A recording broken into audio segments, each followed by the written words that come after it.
جہاں کراچی کبھی روشنیوں کا شہر تھا۔ ہاں، یہ روشنیوں کا شہر تھا، لیکن آج اس میں ہر طرف تاریکی چھائی ہوئی ہے، اور سب سے بڑا ظلم یہ ہے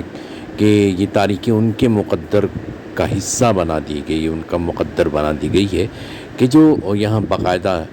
رہنے والے ہیں، یہیں کے لوگ ہیں اور بل بھی ادا کرتے ہیں، لیکن ان لوگوں کی وجہ سے، ان لوگوں کے سبب کہ جو اس شہر کے باقاعدہ رہنے والے نہیں ہیں، اور انہوں نے آ کر یہاں مختلف خالی جگہوں پر، سرکاری جگہوں پر قبضہ کر کے ان پر تعمیرات کر کے، اپنے گھر بنا کر اور مختلف جو ہے کاروبار کر کے وہاں پر رہ رہے ہیں، اور کنڈوں کے ذریعے بجلی حاصل کر رہے ہیں، جس کا یقیناً جو ہے وہ حساب کتاب نہیں ہوتا ہے کہ الیکٹرک جو عوام کے خلاف، ان عوام کے خلاف کہ جو ہر طریقے سے بل ادا کر رہے ہیں، اپنی جان پر کھیل کے، اپنا پیٹ کاٹ کے بل ادا کر رہے ہیں، وہ کہ الیکٹرک ان قابضین کے خلاف کچھ کرنے کو تیار نہیں۔ یہ دیکھیے گلشن اقبال 13D کا علاقہ ہے، 13D، اور اس سے نکلتے اب ہم آ گئے حسن اسکوائر، سامنے کی مینجمنٹ سا بنا ہوا ہے، جہاں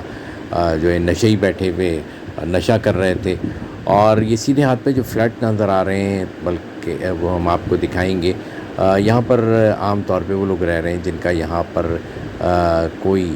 جنہوں نے بہت اونے پونے داموں اس لیے خرید لیا کہ خراب ماحول کی وجہ سے لوگ رہ نہیں سکتے تھے۔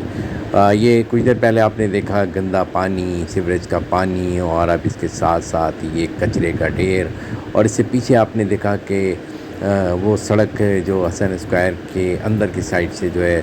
13D کو ملا رہی ہے، اس سڑک پر دائیں ہاتھ پر بہت بڑا ایک چائے کا ہوٹل، اور چائے کے ہوٹل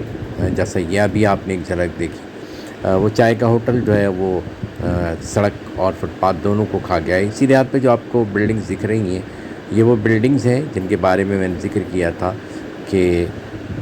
یہی بلڈنگز قبضے میں ہیں۔